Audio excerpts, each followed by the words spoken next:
Assalamualaikum. Hello students, how are you? I hope you are going great. I'm also fine. This is Mohammad Shafiqul Islam Mia, Department of English, Mannan School and College.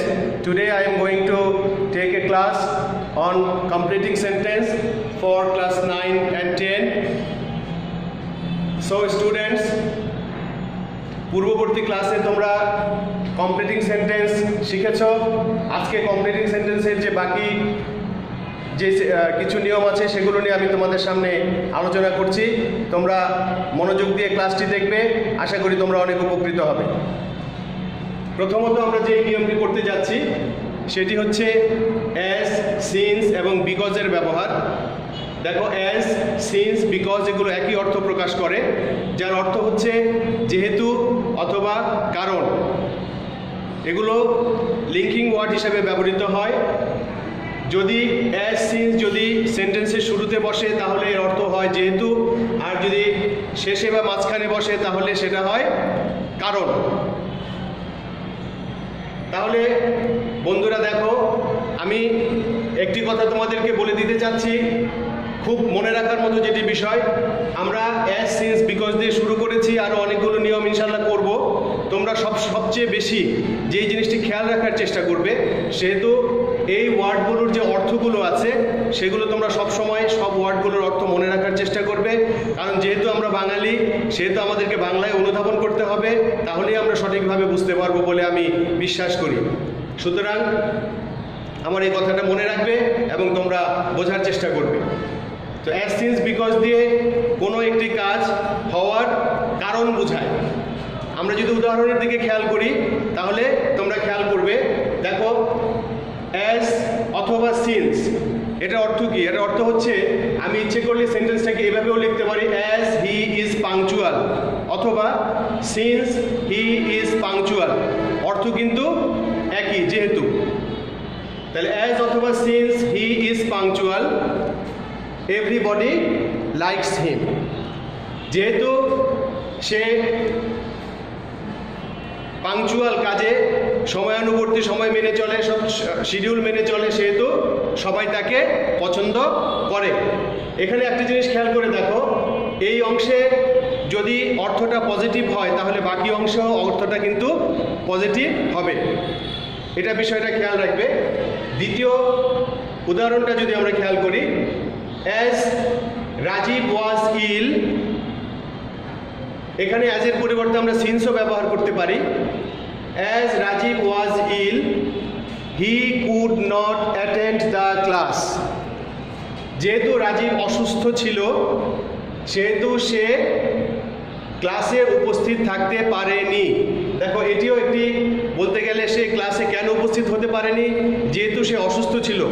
এই অসুস্থ থাকাটা তার আমরা negative সেন্সেই বিবেচনা করছি, এই জন্য দেখো তার পরবর্তী যে অংশটি সেটিও নেগেটিভ সেন্সেই হয়েছে। এখানে আরেকটি বিষয় লক্ষণীয়, প্রথম সেন্টেন্সটিতে তোমরা খেয়াল করো, এখানে ভার্ব কিন্তু আছে প্রেজেন্ট ফর্মে। যদি এই অংশটি প্রেজেন্ট ফর্মে থাকে তাহলে কিন্তু বাকি অংশটিও প্রেজেন্ট ফর্মে হবে। এখানে দেখো লাইকস, ভার্ব ওয়ান আছে। দ্বিতীয় সেন্টেন্সটিতে দেখো এটি আছে কি, ওয়াজ, তার মানে কি পাস্ট ফর্ম। এবং এখানেও দেখো কুড, ক্যানের পাস্ট টেন্স কুড ব্যবহৃত হয়েছে, তার মানে এই অংশটাও কিন্তু পাস্ট ফর্মে হয়েছে। তাহলে তোমাদেরকে মনে রাখতে হবে যে একটি অংশ যদি প্রেজেন্ট ফর্মে থাকে তাহলে বাকি অংশটিও প্রেজেন্ট ফর্মে হবে, এবং একটি অংশ যদি পাস্ট ফর্মে থাকে তাহলে বাকি অংশটিও পাস্ট ফর্মে হবে। আরেকটি উদাহরণ আমরা খেয়াল করি, দ্য প্লেন বাম্পড, অ্যাজ অথবা সিন্স অথবা because the weather was rough. The plane bumped as অথবা since অথবা because the weather was rough. প্লেনটি ঝাঁকুনি খেয়েছিল কারণ অথবা যেহেতু, কারণ মাঝখানে বসলে কারণ হয়, কারণ the weather was rough, আবহাওয়া খারাপ ছিল। তাহলে প্লেন ঝাঁকুনি খাওয়ার কারণ ছিল কি, আবহাওয়া যেহেতু খারাপ ছিল, ঝড়ো আবহাওয়া ছিল, এজন্য প্লেনটি ঝাঁকুনি খাচ্ছিল। তাহলে বন্ধুরা বিষয়টা একটি জিনিস আমরা দেখলাম যে এখানে একটি অংশ দিয়ে যেই কাজটি করা হবে তার ফলাফল, তার কারণ ব্যাখ্যা করা হবে, বাকি অংশটি দিয়ে তার ফলাফলটি ব্যাখ্যা করা হবে। তাহলে আশা করি তোমরা অ্যাজ, সিন্স এবং বিকজের নিয়মটি বুঝতে পেরেছ। পরবর্তীতে আমরা চলে যাব আরেকটি নিয়মে, দো অবলিক অলদো। এটার বাংলা অর্থ হচ্ছে যদিও অথবা সত্ত্বেও। দো এবং অলদো একই অর্থ প্রকাশ করে। দো লিখলেও হবে, আবার অলদো লিখলেও হবে। তো এটার বৈশিষ্ট্য হচ্ছে, এই সেন্টেন্সটির বৈশিষ্ট্য হচ্ছে যে এই সেন্টেন্সটি একটা অংশ দিয়ে যেই কথাটি প্রকাশ করা হয়, বাকি অংশ দিয়ে তার বিপরীত অর্থ প্রকাশ করা হবে। অর্থাৎ একটি কাজ হলে স্বভাবত যেই ধরনের ফলাফল আমরা আশা করি তার বিপরীত ফলাফলযুক্ত কাজ হবে এবং সেই ধরনের বাক্যাংশ দিয়ে এটিকে পূরণ করতে হবে। যদি আমরা উদাহরণের দিকে খেয়াল করি তাহলে তোমরা বুঝতে পারবে। 1 নম্বর উদাহরণটি দেখো, দো অথবা অলদো যে কোনো একটি, তোমরা কিন্তু পরীক্ষার সময় আবার দুইটাই লিখবে না, যে কোনো একটি লিখবে। দো অথবা although he is rich, he is unhappy. যদিও সে ধনী, সে অসুখী। আমরা অনেক সময় বলে থাকি যে তোর আবার দুঃখ কি, তোর তো অনেক টাকা পয়সা, তুই অনেক সুখী আছিস। কিন্তু বিষয়টা আসলে টাকা পয়সা থাকলেই মানুষ সবসময় সুখী হয় না। তাহলে সে অনেক ধনী, তার অনেক টাকা পয়সা আছে, তার সুখে থাকাই স্বাভাবিক কথা ছিল, কিন্তু আসলে কিন্তু সে তার উল্টাটা আছে, সে অসুখী। তাহলে এখানে খেয়াল করো ছাত্রছাত্রীরা, যে এখানে যেই অর্থটা প্রকাশ করা স্বাভাবিক ছিল, এখানে হয়তো যদি আমরা লিখতাম যে হি ইজ হ্যাপি, তাহলে হয়তো কথাটা স্বাভাবিক ছিল। কিন্তু এই ধরনের সেন্টেন্সে, দো অলদো যুক্ত সেন্টেন্সে বিপরীত অর্থ যেহেতু প্রকাশ করে, তাহলে এই জন্য এখানে কি হয়েছে, হি ইজ আনহ্যাপি। দ্বিতীয় সেন্টেন্সটাতে দেখো, he did not pass the exam দো হি স্টাডিড হার্ড।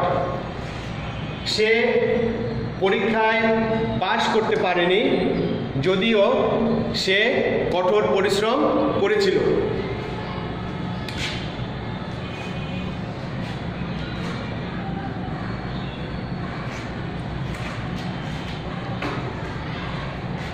এখানে যে বিষয়টি লক্ষণীয় তোমাদের, সেটি খেয়াল করে দেখো। এখানে আমরা দো অলদো সেন্টেন্সের শুরুতে লিখেছি, এখানে কিন্তু দো অলদো সেন্টেন্সের শেষে লিখেছি। সুতরাং এই থেকে আমরা বুঝতে পারি যে অ্যাজ এবং সিন্সের যে নিয়ম, সেটার মতো দো অলদো সেন্টেন্সের শুরুতেও হতে পারে এবং সেন্টেন্সের শেষেও হতে পারে। যদি সেন্টেন্সের শেষে হয় তাহলে কিন্তু মাঝখানে কমা হবে না, আর যদি দো অলদো সেন্টেন্সের শুরুতে থাকে তাহলে কিন্তু মাঝখানে কমা হবে। তাহলে এখানে দেখো, he did not pass the exam, যদিও সে পরীক্ষায় পাশ করতে পারেনি, দো হি স্টাডিড হার্ড, যদিও সে অনেক পড়াশোনা করেছিল। একজন স্টুডেন্ট যখন অনেক খেটে পড়াশোনা করে, সে ভালো ফলাফল করবে, পরীক্ষায় পাশ করবে, সেটাই স্বাভাবিক। কিন্তু সে অনেক পরিশ্রম করেছিল, অনেক পড়াশোনা করেছিল, তা সত্ত্বেও কিন্তু সে পাশ করতে পারেনি। তাহলে এটাও কিন্তু তার পড়াশোনার যে কাজটি হয়েছিল তার বিপরীত অর্থ প্রকাশ করেছে। সুতরাং বন্ধুরা, তোমরা নিশ্চয়ই বুঝতে পেরেছ যে দো অলদো যদি সত্ত্বেও এবং যদিও অর্থ প্রকাশ করে এবং যেই অংশটি দেওয়া থাকে সেই অংশটি দিয়ে, বাকি অংশটি দিয়ে তার বিপরীত অর্থযুক্ত একটি বাক্যাংশ দিয়ে এটিকে পূরণ করতে হবে। এখানে আরেকটি বিষয় দেখো, though he is rich he is unhappy. এখানে একটি কিন্তু সুবিধা আছে তোমাদের। আমি প্রথম ক্লাসে তোমাদেরকে বলেছিলাম যে একটি সঙ্গতিপূর্ণ বাক্যাংশ দিয়ে তোমাকে এটি পূরণ করতে হবে। যদি আমি এখানে লিখি দো হি ইজ রিচ, যদিও সে ধনী, এখানে আছে হি ইজ আনহ্যাপি, আমি এখানে লিখব হি ইজ মাইজার, সে কৃপণ, তাহলেও কিন্তু আমার সেন্টেন্স হবে। তাহলে তোমাকে এটা বোঝা গেল যে তুমি যদি সেন্টেন্সটির গঠন প্রণালী মেনে যদি তুমি সেটিকে তোমার মনের মাধুরী মিশিয়ে সুন্দরভাবে সঙ্গতিপূর্ণভাবে পূরণ করো, তাহলে কিন্তু সেন্টেন্সটি সঠিক হয়ে যাবে। এখানে আরেকটি বিষয় লক্ষণীয়, পূর্ববর্তী নিয়মটির মতো এখানেও কিন্তু প্রেজেন্ট এবং পাস্টের ব্যবহার আছে। দেখো, এখানে প্রথম অংশটি প্রেজেন্ট ফর্মে আছে, দ্বিতীয় অংশটিও কিন্তু প্রেজেন্ট ফর্মে আছে, এবং দ্বিতীয় সেন্টেন্সটিও দেখো, এখানে ডিড নট পাস মানে পাস্ট ফর্মে আছে এবং এই জন্য এখানেও স্টাডিড, দেখো এখানেও পাস্ট ফর্মে আছে। তাহলে প্রেজেন্ট এবং পাস্টের সাথে কিন্তু এখানে অনেক দ্বন্দ্ব, প্রেজেন্ট হলে পাস্ট হবে না, পাস্ট হলে প্রেজেন্ট হবে না। সুতরাং এই জিনিসগুলো তোমাদের মনে রাখতে হবে। স্টুডেন্টস, এবার আমরা যে নিয়মটি করতে যাচ্ছি সেটি হচ্ছে সো দ্যাট অথবা ইন অর্ডার দ্যাট, দুটি একই অর্থ প্রকাশ করে, যার বাংলা অর্থ হচ্ছে যাতে বা যাতে করে। দেখো এটার স্ট্রাকচারটা হচ্ছে এরকম, সো দ্যাটের পূর্ববর্তী অংশে subject plus verb plus extension থাকার পরে সো দ্যাটের পরে যে অংশটি হবে সেটি হচ্ছে এরকম, সো দ্যাট অথবা ইন অর্ডার দ্যাট। তারপর যে অংশটি দিয়ে পূরণ করতে হবে সাবজেক্ট প্লাস ক্যান অথবা মে অথবা কুড অথবা মাইট plus verb one plus extension. এখানে খেয়াল করে দেখো, যদি সো দ্যাটের পূর্ববর্তী অংশটি প্রেজেন্ট ফর্মে থাকে তাহলে ক্যান অথবা মে যুক্ত সেন্টেন্স লিখতে হবে, এবং যদি পাস্ট ফর্মে থাকে তাহলে কুড অথবা মাইট যুক্ত সেন্টেন্স দিয়ে তোমাদেরকে পূরণ করতে হবে। এবং অর্থটি তোমাদেরকে ভালো মতো মনে রাখতে হবে, যাতে অথবা যাতে করে। এক্সাম্পলের দিকে আমরা খেয়াল করলে বুঝতে পারবে। দেখো, he works hard so that, he works verb one, সুতরাং এটা প্রেজেন্ট ফর্মে আছে আমরা বুঝতে পারছি। তাহলে খেয়াল করো, so that he can earn much money. He, দেখো আমরা সো দ্যাটের পরের অংশটি যদি আমরা স্ট্রাকচারের সাথে মিলাই কি দাঁড়াচ্ছে, he subject, can earn verb one এবং এক্সটেনশন। তাহলে কিন্তু আমাদের এই অংশটি মিলে গেল। আমি যে জিনিসটা বলেছি যে সঙ্গতিপূর্ণ যে কোনো বাক্যাংশ দিয়ে তোমরা পূরণ করতে পারবে। তবে এই সেন্টেন্সটিকে যদি আমি এইভাবে লিখি, he works hard so that he can shine in life. প্রথমটির অর্থ ছিল যে সে কঠোর পরিশ্রম করে যাতে সে অনেক বেশি অর্থ উপার্জন করতে পারে, এবং দ্বিতীয়টির অর্থ হচ্ছে সে কঠোর পরিশ্রম করে যাতে সে জীবনে উন্নতি করতে পারে। তো আরও যদি অন্য কোনো এরকম সঙ্গতিপূর্ণ বাক্যাংশ দিয়ে যদি তোমরা এটি পূরণ করো তাহলে কিন্তু সেন্টেন্সটি হয়ে যাবে। শুধুমাত্র খেয়াল রাখতে হবে যাতে স্ট্রাকচারের সাথে সঙ্গতিপূর্ণ হয়। দ্বিতীয় উদাহরণটি দেখো, he waved the red shirt, সে লাল শার্টটি উড়িয়েছিল বা নাড়িয়েছিল, সো দ্যাট যাতে করে the train might escape from accident. সে লাল শার্টটি নাড়িয়েছিল যাতে ট্রেনটি দুর্ঘটনা থেকে রক্ষা পেতে পারত। এখানে খেয়াল করে দেখো, ওয়েট ভার্ব টুতে আছে মানে পাস্ট ফর্মে আছে, সেহেতু এখানেও কিন্তু মাইট বসেছে। এখানে কিন্তু প্রেজেন্ট ফর্ম যে মে বসেনি, এখানে কিন্তু পাস্ট ফর্ম মাইট বসেছে। তাহলে যদি সো দ্যাটের পরের অংশটা প্রেজেন্ট ফর্মে থাকে তাহলে প্রেজেন্ট হবে, পাস্ট ফর্মে থাকলে পাস্ট হবে। এই বিষয়টি তোমরা খেয়াল রাখবে এবং এই স্ট্রাকচার অনুযায়ী তোমরা এটাকে পূরণ করার চেষ্টা করবে। পরবর্তী নিয়মে চলে যাচ্ছি। দেখো এখানে আছে, এটাও সো দ্যাট, কিন্তু এটার মাঝখানে কিছু ডট ডট আছে।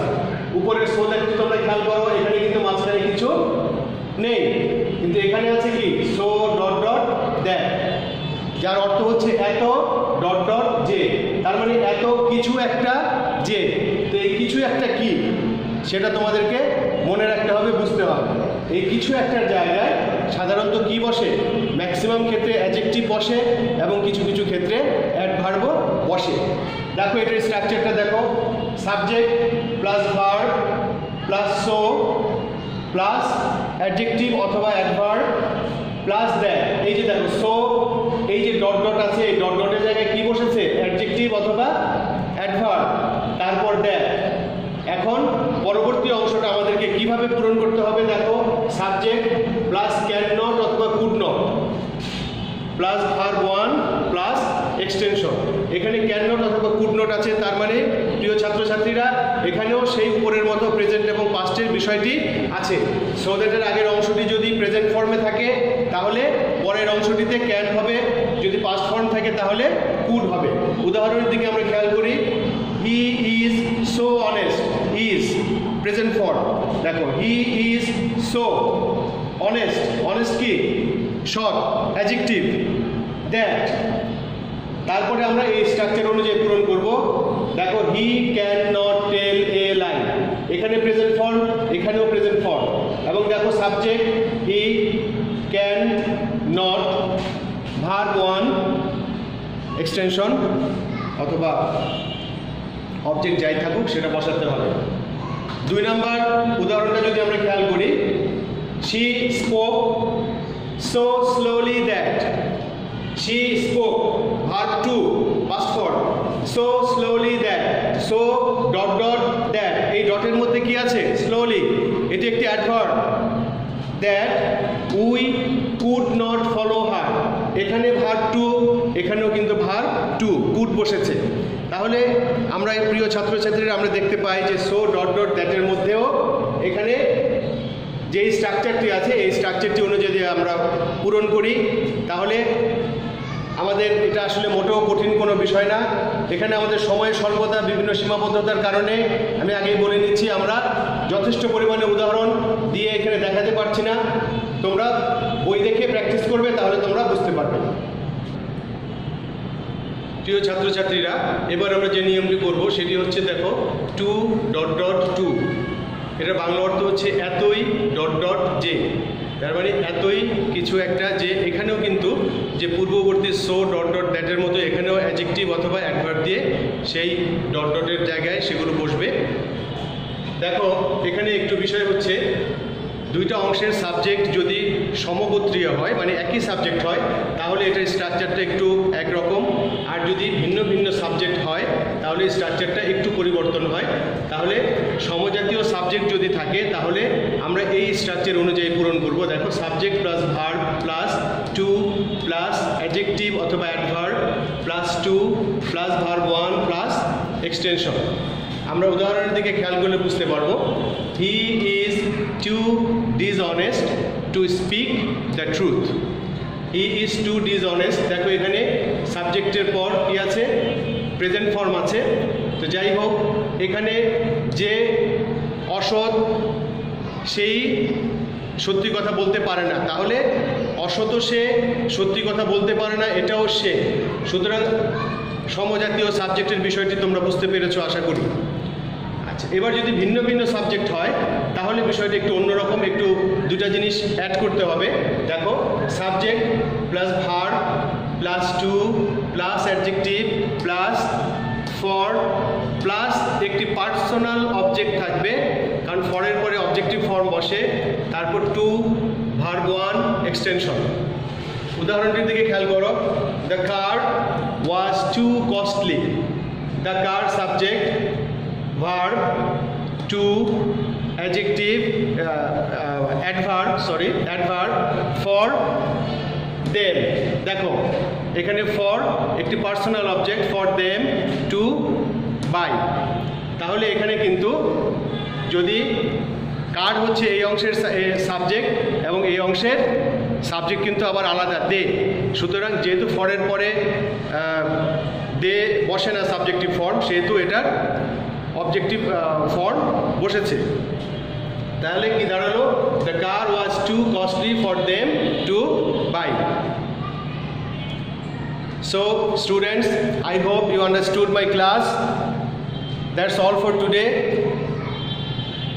Wish you all the best. Stay home and stay safe. Thank you.